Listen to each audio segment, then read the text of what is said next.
comment la France se fait spolier avec la complicité de l'État français. Je vais vous parler de ce qui se passe en Algérie, et pas que en Algérie.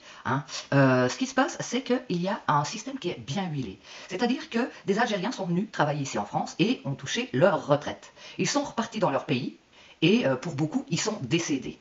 Et ce qu'il y a, c'est que l'acte de décès n'est jamais revenu à l'État français. C'est-à-dire qu'il y a plein de personnes à qui on paye une retraite qui ont 110, 115, 120 ans, 125 ans, et en fait ça ne pose pas de question à l'État français.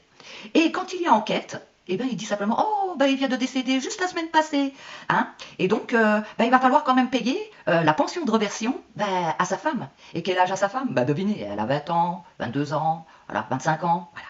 Et donc, c'est une chaîne sans fin qui fait qu'on crache pour d'autres pays de l'argent, alors que cet argent-là pourrait servir à la France, ce qui n'est pas le cas. La France n'enquête pas, la France ferme les yeux, parce que la France a ses complices en haut de l'État, tout simplement.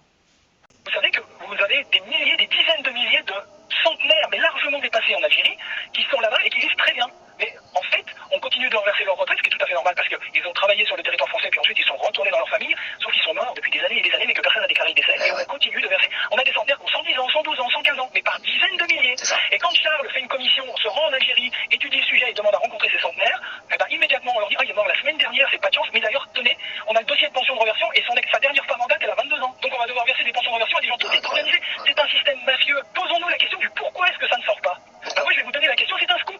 Parce que, en fait, ce qui se passe, c'est que si c'est dénoncé, si les vrais chiffres sont annoncés, je dis bien les vrais chiffres, pas ce qu'on entend de ci, de là, de journalistes qui n'ont pas vraiment cherché à corroborer les vrais chiffres. Si ça sort, c'est un scandale, mais de fou. Parce que demain, les retraités vont plus jamais vouloir qu'on touche à leur retraite, les salariés vont plus jamais vouloir qu'on prenne de leurs cotisations, tellement c'est un scandale monstrueux.